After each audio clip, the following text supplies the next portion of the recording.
الحمد للہ وکفا والصلاة والسلام علی عباده الذین اصطفى خصوصاً علی افضلهم وخاتم النبیین محمد الامین وعلی آلہ وصحبہ اجمعین. اما بعد فقد قال اللہ تبارک وتعالی کما ورد فی سورة الحدید: اعوذ باللہ من الشیطان الرجیم بسم اللہ الرحمن الرحیم. اعلموا انما الحیاۃ الدنیا لعب ولہو وزینۃ وتفاخر بینکم وتکاثر فی الاموال والاولاد کمثل غیث اعجب الکفار نباتہ ثم یہیج فتراہ مصفرا ثم یکون حطاما وفی الآخرۃ عذاب شدید ومغفرۃ من اللہ ورضوان وما الحیاۃ الدنیا الا متاع الغرور. سابقوا الی مغفرۃ من ربکم وجنۃ عرضها كعرض السماء والارض اعدت للذین آمنوا باللہ ورسلہ ذلك فضل اللہ یؤتیہ من یشاء واللہ ذو الفضل العظیم. صدق اللہ العظیم. رب اشرح لی صدری ویسر لی امری واحلل عقدۃ من لسانی یفقہوا قولی. اللہم ربنا الہمنا رشدنا واعذنا من شرور انفسنا. اللہم ارنا الحق حقا وارزقنا اتباعہ وارنا الباطل باطلا وارزقنا اجتنابہ. اللہم وفقنا لما تحب وترضى. اللہم ربنا انا نسألک الجنہ ونعوذ بک من النار. آمین یا رب العالمین. پچھلے درس میں اگرچہ صدیقین اور شہداء کے ضمن میں گفتگو ایک حد تک مکمل ہو گئی تھی اور بعض احباب نے اس کی بہت تحسین فرمائی. میں ان کا ممنون ہوں کہ یہ جو غامض ایک بہت ہی دقیق مسئلہ ہے، قرآن مجید میں الفاظ یوں ہی نہیں آ جاتے، بلکہ یہ کہ جو غالب نے اپنے بارے میں کہا ہے کہ زیر ہر لفظ غالب چیدام میں خان آئے. غالب کے ہر لفظ کے اندر ایک میں خانہ جو ہے وہ مضمر ہے، ایک پورا یوں سمجھیے کہ علم کا ایک خزانہ موجود ہے. اسی طریقے سے اس نے یہ کہا ہے کہ گنجینہ معنی کا طلسم اس کو سمجھیو جو لفظ کے غالب میرے اشعار میں آوے. میرے اشعار میں جو الفاظ آتے ہیں یہ یوں ہی نہیں آ جاتے، بلکہ ان میں سے ہر لفظ جو ہے گنجینہ معنی یعنی معنی کا، مفہوم کا، فہم کا، معرفت کا، ادراک کا ایک خزانہ ہے. گنجینہ معنی کا طلسم اس کو سمجھیو جو لفظ کے غالب میرے اشعار میں آوے. اسی طرح معاملہ یہ غالب نے جو خطالی کی ہے اس کے بارے میں یہ بات کہنا جو ہے درست نہیں ہے. بھرتی کے شعر بھی اس کے دیوان میں موجود ہیں، لیکن یہ قرآن کے بارے میں یہ الفاظ 100% درست ہیں. تو ہم نے جو کچھ پڑھا ہے پچھلی مرتبہ اس کا خلاصہ کیا ہے؟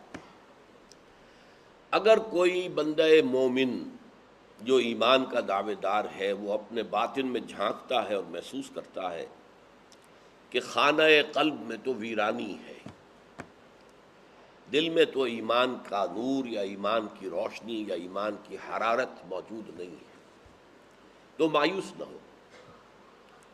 جان لو جیسے تم دیکھتے ہو زمین مردہ پڑی ہوتی ہے، پھر بارش برستی ہے تو زندہ ہو جاتی ہے، ایسے ہی اللہ تعالیٰ تمہارے دلوں کی مردہ زمین کو بھی اثر نو حیات تازہ سے سرفراز کر سکتا ہے. البتہ ایک کام تمہیں کرنا ہوگا. انسان کی معنوی شخصیت کے ارتقاء میں ایک ہماری ظاہری شخصیت ہے، یہ ہاتھ پاؤں جو میرے آپ کو نظر آ رہے ہیں، آپ کے مجھے نظر آ رہے ہیں، ایک میرے اور آپ کے اندر چھپی ہوئی معنوی شخصیت ہے، باطنی شخصیت. تو انسان کی معنوی شخصیت کے ارتقاء کو روکنے والی شے جس کو میں نے مثال دی تھی، اس کے لیے بریک لگا ہوا ہو جیسے گاڑی کو. اب آپ نے انجن سٹارٹ کر لیا ہے، پھر آپ ایکسلریٹر دبا رہے ہیں، گاڑی نہیں چل رہی، بریک لگی ہوئی. تو بریک نہیں کھولیں گے تو گاڑی نہیں چلے گی۔ اسی طرح مانوی شخصیت میں بریک ہوتا ہے حب دنیا، جس کا سب سے بڑا مظہر ہے حب مال۔ اس بریک کو کھولو، مال کی محبت کھرچ کھرچ کر دل سے نکال دو، اس کے بعد گاڑی تمہاری چلے گی، فراٹے بھرے گی۔ البتہ یہ ہے کہ یہ دو مختلف راستوں پہ چلے گی، یا اس پہ یا اس پہ۔ اگر تمہارا مزاج انٹروورٹس میں سے تھا، تم بہت ہی سنجیدگی سے غور و فکر کرنے والے انسان تھے، دروں بین تھے، اپنے اندر جھانکنے والے، اپنے من میں ڈوب کر پا جا سراغ زندگی، اقبال نے اس کو اس طور سے ادا کیا ہے۔ اور اگر تمہارے اندر اخلاقی حس جو اللہ نے رکھی ہوئی ہے، وَنَفْسٍ وَمَا سَوَّاهَا فَأَلْهَمَهَا فُجُورَهَا وَتَقْوَاهَا، نیکی اور بدی کا امتیاز تمہارے اندر رکھا، وہ کوئی بیدار ہے، انسانی ہمدردی کا کوئی مادہ موجود ہے، تو تم صدیقیت کے مقام تک جا سکتے ہو، جو مقام نبوت سے بہت قریب ہے۔ نبوت آؤٹ آف باؤنڈس ہے، پہلے بھی اکتسابی نہیں تھی، کوئی اپنی محنت سے نبوت حاصل نہیں کر سکتا تھا، مشقت سے، ریاضت سے، عبادت سے نہیں، وہ وہبی چیز تھی، اللہ کی طرف سے عطا ہوتی تھی، اور اب حضور کے بعد اس کا دروازہ بند۔ تو تم صدیقیت کے مقام کو پہنچ سکتے ہو، جو مقام نبوت سے بہت قریب ہے۔ اگر تمہارا مزاج تھا ایکسٹروورٹس، کھیلنے کودنے والا، بھاگنے دوڑنے والا، خام خواہ کو لڑائیاں بھی مول لینے والا، جاتے ہوئے کہ کسی کو دھکا مارنے والا، پھر دل بھی ایسا لا ابالی سا، کوئی پرواہ نہیں، کوئی دکھ میں ہے تو ہوا کرے، کوئی تکلیف میں ہے تو ہوا کرے، مجھے کیا۔ اور یہ کہ وہ انسان کی جو حس بھی جو ہے وہ اندر سے محسوس ہو کہ وہ کچھ ختم ہوئی ہوئی ہے۔ لیکن اب اگر مال کی محبت کی بریک کھل جائے گی تو دوڑو گے، اور دوڑو گے شہداء کے مقام تک پہنچ جاؤ گے۔ اب صدیق وہ ہے کہ جو قبول ایمان میں سبقت کرتا ہے، فوراً آگے آتا ہے، دیر نہیں لگاتا۔ یہ جو دوسرے ہیں شہداء، ان کو اس میں تو دیر لگ جاتی ہے، اس لیے کہ طبیعت میں وہ مزاج نہیں، غور و فکر کا، سوچ بچار کا مادہ ہی نہیں، اخلاقی حس مردہ ہوئی ہوئی ہے۔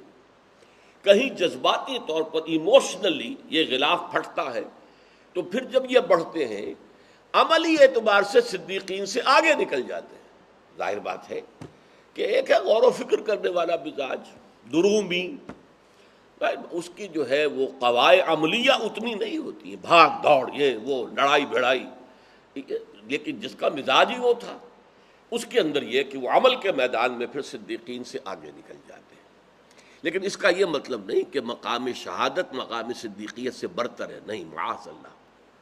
حضرت ابوبکر نہایت نحیف جسم کے مالک اور بڑے رقیق القلب انسان، لیکن ان کے اندر جو کوہ ہمالیہ موجود تھا، ان کی قوت ارادی، وہ مانعین زکوٰۃ کے معاملے میں ظاہر ہو گئی۔ حضرت عمر بھی کہہ رہے تھے کہ کچھ کمپرومائز کر دیجئے، ان سے تیسرا محاذ نہ کھولیے، اور حضرت ابوبکر نے ڈانٹ دیا، عمر تم دور جاہلیت میں تو بڑے سخت تھے، اب آ کر اتنے نرم ہو گئے، مجھے یہ مشورہ دے رہے ہیں۔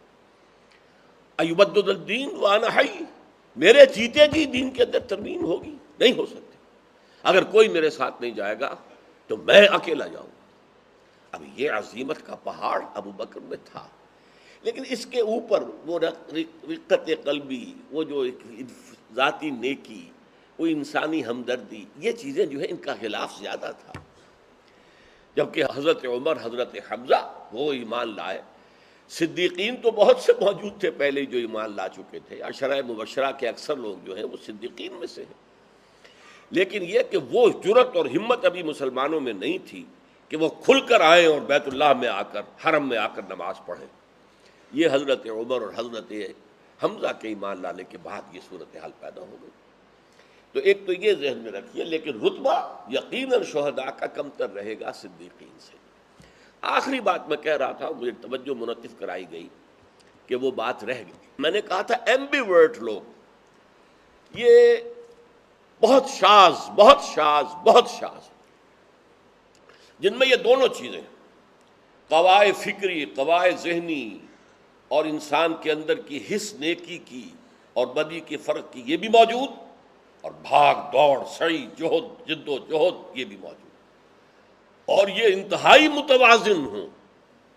اس کی صرف ایک مثال ہے پوری تاریخ انسانی میں، اور وہ محمد الرسول اللہ صلی اللہ علیہ وسلم۔ میں وہی الفاظ کہہ رہا ہوں جو ڈاکٹر مائیکل ہارٹ نے کہے ہیں کہ تاریخ انسانی میں ایک ہی شخص ہے پورا کہ جو سیکولر اور مذہبی دونوں لیولز پر انتہائی کامیاب ہے، supremely successful at both the secular and religious levels, ایک ہی آدمی ہے۔ اسی طرح میں کہہ رہا ہوں کہ کامل ایمبیورٹ صرف ایک ہے، وہ محمد صلی اللہ علیہ وسلم۔ باقی انبیاء میں بھی کوئی صدیق النبیہ ہیں، کوئی رسول النبیہ ہیں، یہ میرا ایک مضمون ہے۔ ایمبیورٹس البتہ اچھا ایک معنی میں جدید سائیکالوجی میں ایمبیورٹ جو ہے اس کے اندر اندیشہ ہوتا ہے۔ یہ جو توازن ہے یہ ذرا سا اگر کہیں ڈسٹرب ہو جائے تو انسان ذہنی مریض ہو جاتا ہے۔ اس توازن کا برقرار رکھنا آسان نہیں ہے۔ جیسے میں نے کہا ایک انسان، اب اگر کسی دوسرے انسان کے اندر یہ شخصیت ہے کہ دونوں پہلو موجود ہیں تو اسے برقرار رکھنا بہت مشکل ہے۔ صحابہ کرام میں صرف ایک حضور کے صحابی ہیں جو ایمبیورٹ، اور وہ حضرت علی ہے رضی اللہ تعالی۔ آپ کو معلوم ہے ایک طرف علم میں بہت بلند، فکر میں بہت بلند، اقضاہم علی، صحیح فیصلوں تک پہنچنے کی صلاحیت سب سے بڑھ کر میرے صحابہ میں علی کے اندر ہے۔ فکری، نظری، عربی گرامر انہوں نے مرتب کی ہے، بہت بڑے شاعر، بہت بڑے خطیب، ساتھ ہی میدان جنگ میں ان کے جوہر، ان کے تلوار جو بھی جوہر دکھاتی تھی وہ سب کو معلوم۔ عمرو بن عبد ود 90 برس سے زیادہ عمر کا یہ پہلوان تھا عرب کا، اور وہ تھا کہ جس کے سامنے کوئی آنے کی جرت نہیں کرتا تھا۔ اس بڑھاپے کے اندر بھی وہ غزوہ احزاب میں آیا ہے، اور کسی اور کافر کو، کسی اور مشرک کو جرت نہیں ہوئی کہ وہ جو خندق کھودی گئی تھی اسے پھلانگ کر آ جائے مسلمانوں کے میدان میں، گویا کہ شیروں کے نرغے میں آ جائے۔ خندق ہے، کفار کا لشکر ہوتا ہے، مسلمان ادھر ہیں، اب جو پھلانگ کر آ رہا تھا تو شیروں کے نرغے میں آ گیا نا، گویا کہ وہ شیروں کے جو ان کا غار ہے اس میں داخل ہو گیا۔ اس نے ایڑ لگائی ہے اپنے گھوڑے کو اور چھلانگ لگائی ہے، اس کو پار کیا، آ گیا۔ اس نے کہا جو مجھے جانتا ہے جان لے، جو نہیں جانتا ہے وہ سن لے، میں عمرو بن عبد ود ہوں، ہے کوئی جو مجھ سے مقابلے کی جرت کرے؟ حضرت علی میدان میں نکل آئے، وہ مسکرایا۔ حضرت علی اصل میں کچھ پستہ قامت تھے، زیادہ بلند نہیں تھا ان کا قد، تو وہ مسکرایا، یہ کون آ گیا ہے میرے مقابلے میں؟ انہوں نے کہا دیکھو میرا ایک قاعدہ ہے کہ میرے مقابلے میں جو آئے میں اسے پہلے موقع دیتا ہوں کہ اپنی 3 خواہشیں پیش کرے، ان میں سے ایک میں ضرور قبول کر لوں گا، بتاؤ تمہاری پہلی خواہش کیا ہے؟ حضرت علی نے فرمایا تم ایمان لے آؤ۔ وہ ہنس پڑا، نہیں یہ نہیں ہو سکتا۔ دوسری خواہش بولو۔ دوسری یہ کہ تم میدان جنگ سے واپس چلے جاؤ۔ نہیں یہ نہیں ہو سکتا۔ تیسری خواہش بولو۔ تیسری خواہش یہ کہ آؤ اور میرا مقابلہ کرو۔ اب وہ ٹھٹھا لگا کر، اچھا میں نہیں سمجھتا تھا کہ کوئی عرب میں ایسا شخص بھی ہو سکتا ہے جو مجھ سے مقابلے کا خواہش مند، اور اس کو حضرت علی نے واصل جہنم کیا۔ پھر خیبر فتح نہیں ہو رہا تھا، حضرت علی کے ہاتھوں فتح ہوا۔ یعنی یہ دونوں کیفیات جو ہیں، بہادری، شجاعت، میدان جنگ کے اندر جس کے جوہر سامنے آتے تھے، اور اس علم، اور پھر ایک انتظامی صلاحیت۔ حضرت عمر نے فرمایا تھا لولا علی لہلک عمر، اگر علی نہ ہوتے تو عمر ہلاک ہو جاتا۔ کیوں؟ حضرت عمر کے زمانہ خلافت میں اس تیزی کے ساتھ فتوحات کا دائرہ پھیلا ہے، دارالاسلام جو ہے اتنا وسیع ہو گیا، انتظام آسان نہیں تھا۔ ایسا نہ ہو کہ آگے دوڑ اور پیچھے چوڑ، پیچھے حساب صاف نہ ہو، انتظام نہ ہو سکے، سنبھالا نہ جا سکے، امن و امان قائم نہ کیا جا سکے، آگے ہم بڑھتے چلے جائیں۔ یہ سارا کام حضرت علی نے کیا ہے۔ آپ کہہ سکتے ہیں کہ چیف سیکریٹری کہہ لیجئے یا پرائم منسٹر کہہ لیجئے، آج کے دور میں اگر حضرت عمر کو صدر مملکت مانا جائے تو پرائم منسٹر حضرت علی تھے۔ سارا انتظام انہوں نے کیا ہے، یہ سارے دیوان انہوں نے کھولے، دفاتر کا انہوں نے آغاز کیا، محکموں کو انہوں نے شروع کیا۔ تو یہ دونوں صلاحیتیں جو ہیں یہ صرف حضرت علی کے اندر ہے جو متوازی ہے۔ اس اعتبار سے اب دیکھیے، یہاں دھوکہ نہ کھا جائیے۔ آپ کے دل میں خیال پیدا ہوا ہوگا پھر تو حضرت علی ہی کو افضل ہونا چاہیے، ابو بکر پر بھی، عمر پر بھی اور عثمان پر بھی۔ نہیں، ٹوٹل شخصیت کو سامنے رکھ کر ہوئی ہے کہ ٹوٹل شخصیت کے اعتبار سے جو تمام انسانوں میں سب سے افضل ہے نبیوں کے بعد وہ حضرت ابو بکر ہے، پھر حضرت عمر ہے، پھر عثمان ہے۔ عثمان صدیقین میں سے ہے، لیکن وہ رتبے کے اعتبار سے حضرت عمر کے بعد آتے ہیں۔ حضرت علی جیسا کہ میں نے عرض کیا ایمبی ورڈس میں سے ہے۔ اسی کو اصل میں اہل تشیع ایک لفظ استعمال کرتے ہیں، میں بعض چیزیں ان کا قائل ہوں۔ وہ تینت کا ایک فلسفہ ان کے ہاں، تین کہتے ہیں مٹی کو۔ اب ایک مٹی سے بنا ہے، کوئی دوسرا دوسری مٹی سے بنا ہے، کوئی تیسرا تیسری مٹی سے بنا ہے۔ وہ کہتے ہیں کہ حضور اور علی کی تینت ایک ہے، مٹی ایک ہی ہے جس سے کہ دونوں کی تخلیق ہوئی ہے۔ اسی کو میں کہہ رہا ہوں کہ ایمبی ورڈ، کامل ایمبی ورڈ نبی اکرم صلی اللہ علیہ وسلم۔ اور صحابہ میں ایمبی ورڈ کی سب سے بڑی مثال تو حضرت علی ہے رضی اللہ تعالیٰ عنہ، لیکن درجہ بندی میں سب سے اوپر ابو بکر ہے۔ افضل البشر بعد الانبیاء بالتحقیق ابو بکر صدیق، پھر حضرت عمر ہے، پھر حضرت عثمان ہے، پھر حضرت علی ہے رضی اللہ تعالی عنہم اجمعین۔ اب جو اگلا حصہ اس سورہ مبارکہ کا، جو 3 آیات میں نے تلاوت کی ہیں، ان 3 میں دنیا کی زندگی، دیکھیے ایک میں نے کہا تھا حب مال مظہر ہے حب دنیا کا۔ حب دنیا گویا کہ وہ ایک گلیشیئر کے مانند ہے۔ حب دنیا، اس کے چوٹی کیا ہے؟ ٹپ آف دی گلیشیئر جو ہے، ٹپ آف دی آئس برگ، وہ کیا ہے؟ حب مال۔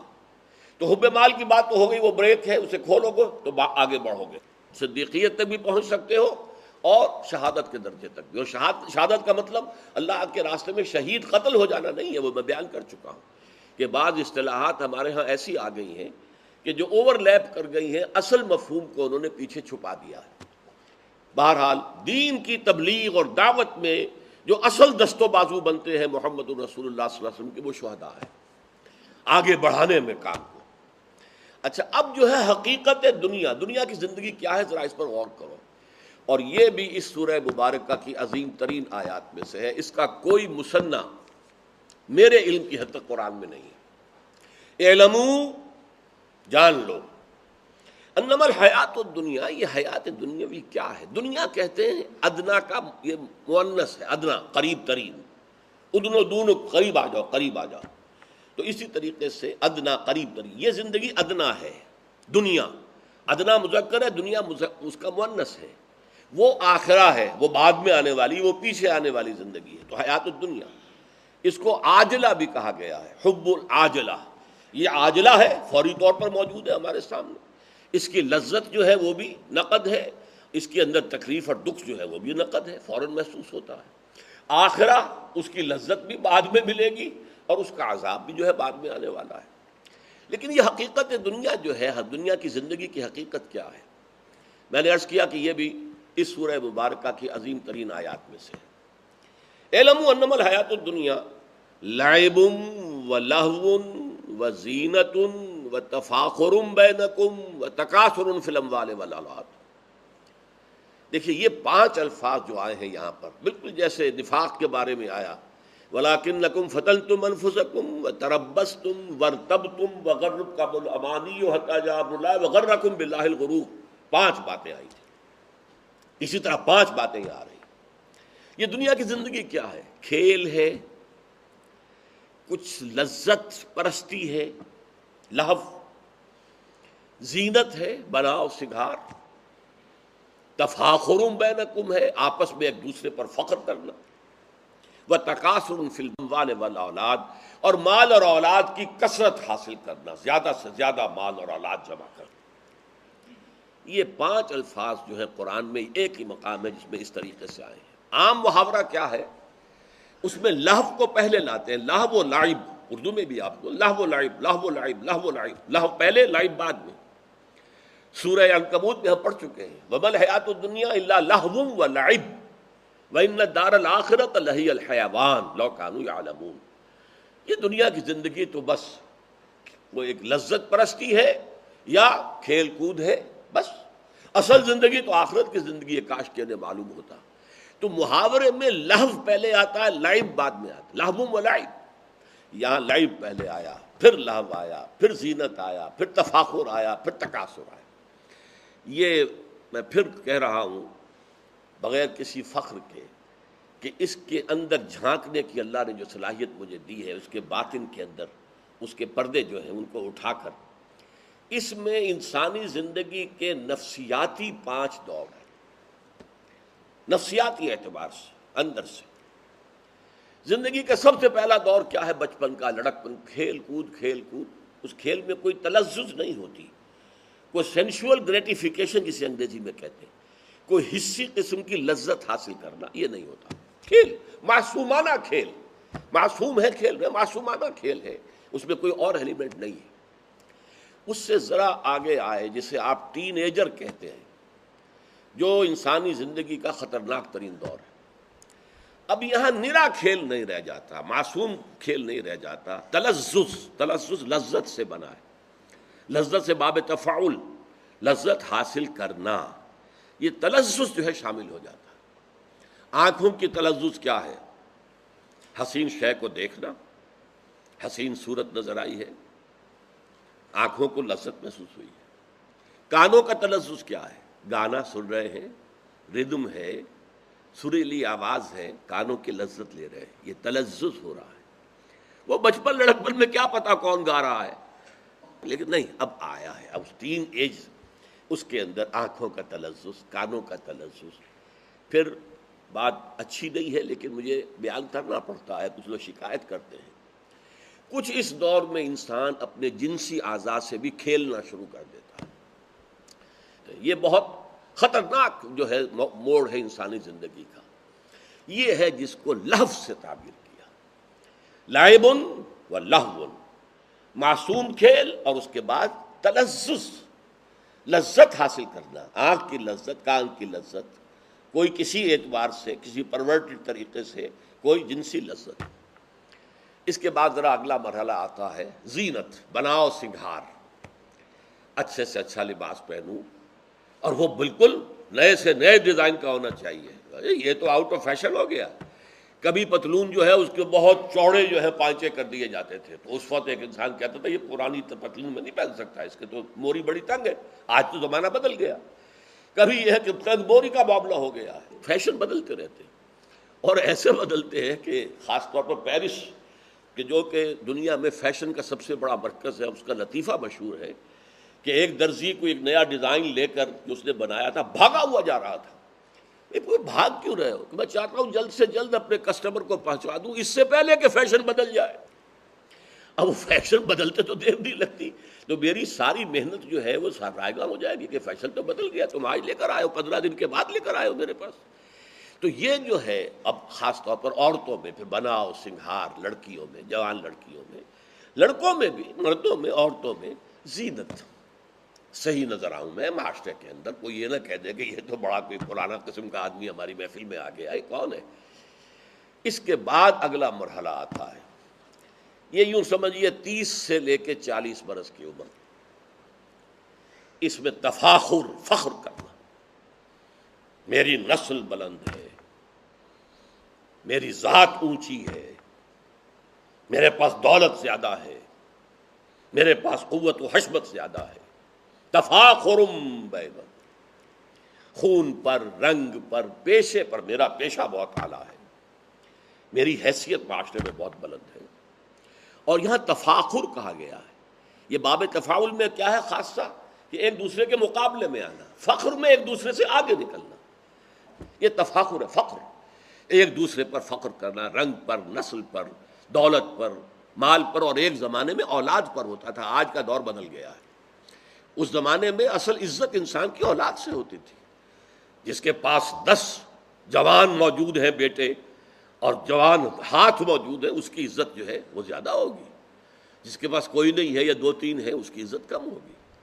مجھے لطیفہ یاد ہے، میرے کلاس فیلو نے میڈیکل کالج میں سنایا تھا کہ ایک بوڑھے آدمی کے 11 بیٹے تھے، لیکن 11 کے 11 کو اس نے پڑھا دیا، ڈاکٹر 5-6 تو ان میں سے ڈاکٹر تھے اور اعلیٰ عہدوں پر چلے گئے، اور ایک کوئی اس کا قریبی رشتہ دار تھا، اس کے 2 بیٹے تھے، انہوں نے کچھ پڑھا لکھا نہیں۔ اب جب کوئی جھگڑا ہوتا تھا وہ لاٹھی لے کر میدان میں آ جاتے تھے، یہ پڑھے لکھے دبک جاتے تھے، انہیں معلوم ہے ہماری زندگی بہت قیمتی ہے، 20 سال ہم نے لگا کر میڈیکل کا تعلیم حاصل کی، ہم میدان میں کیسے آ جائیں، رسک کیسے لے لیں؟ تو وہ چیختا پھرتا تھا کوئی میرے 11 پڑھے ہوئے لے لے اور مجھے ایک ان پڑھ دے دے، جو میرے ساتھ کھڑا ہو کر میدان میں تو آ سکے، مقابلہ تو کر سکے، ایک ان پڑھ مجھے چاہیے، یہ 11 جو پڑھے لکھے مجھ سے لے لو۔ تو اولاد کی کثرت جو ہے یہ بہت بڑی فخر کی بات ہے۔ اب اس کے بعد جب انسان، یہ 40 برس کے بعد ہوتا ہے جب عمر ڈھلنی شروع ہوتی ہے، اب تفاخر کا معاملہ ختم، اب تکاثر، زیادہ سے زیادہ دولت، زیادہ سے زیادہ مال، زیادہ سے زیادہ اولاد، تکاثر میں کثرت سے مقابلہ کرنا۔ اب چاہے مونچھ جو ہے نیچی ہی نہیں موڑ دی جائے، لیکن پیسہ آنا چاہیے، دولت آنی چاہیے۔ مجھے اس سے غرض نہیں ہے کہ میری مونچھ نیچی ہو گئی، ہو جائے کوئی پرواہ نہیں، بلکہ مونچھ میں منڈوانے کو بھی تیار ہوں، پیسہ آنا چاہیے۔ یہ تکاثر فی الاموال والاولاد یہ ختم نہیں ہوتا جب تک انسان مٹی تلے دبا نہ دیا جائے۔ یہ آخری دور انسان کا، چاہے ایک شخص کے پاس اتنی دولت ہو کہ 10 اس کی پشتیں بیٹھ کر کھا سکیں پھر بھی، اور اس کی ٹانگیں چاہے قبر میں لٹکی ہوئی ہوں، لیکن تکاثر پیچھا نہیں چھوڑے گا۔ اس پر پوری ایک صورت ہے قرآن کی، آپ کو معلوم ہے، الہاکم التکاثر حتی زرتم المقابر، تمہیں یہ کثرت اور محتاج کی طلب نے غافل کیے رکھا یہاں تک کہ قبروں تک پہنچ گئے۔ یہ پھر ختم نہیں ہوتا۔ یہ 5 ادوار ہیں، لعب و لہو و زینت و تفاخر بینکم و تکاثر فی الاموال والاولاد۔ یہ ہم ہر وقت جمع نہیں ہے، یہ زندگی کے 5 ادوار کے اندر انسانی نفسیات کی عکاسی ہے۔ شروع میں معصوم کھیل، پھر کھیل مگر تلذذ کے ساتھ، آنکھوں کا تلذذ، کانوں کا تلذذ، جنسی تلذذ، پھر بناؤ سنگھار فیشن کے مطابق، ہر شے فٹ فاٹ ہونی چاہیے، پھر فخر، میری چاہے دولت جو ہے وہ مجھے بیچنی پڑے، اونچ نیچی نہ ہو میری، اور پھر تکاثر، مال آنا چاہیے، دولت آنی چاہیے، اولاد کی کثرت ہونی چاہیے، چاہے مونچھ نہ صرف یہ کہ نیچی ہو جائے بلکہ مونچھ دینی پڑے۔ یہ 5 ادوار ہیں جس کے بعد بالآخر انسان قبر کے اندر اتار دیا جاتا ہے۔ یہ ہے حیات دنیاوی، غور کر لو یہ ہے کیا؟ یہ ایک چکر ہے جو چل رہا ہے، ہر انسان خواہ نہ خواہ ان 5 ادوار میں سے ہو کر گزر رہا ہے، لعب و لہو و زینت و تفاخر بینکم و تکاثر فی الاموال والاولاد۔ اب اس کے بعد کیا ہے؟ ایک بہترین تمثیل دی گئی ہے، وہ پھر اب اگلی نشست میں ہوگی۔ بارک اللہ لی و لکم فی القرآن العظیم و نفعنی و ایاکم بالآیات و ذکر الحکیم۔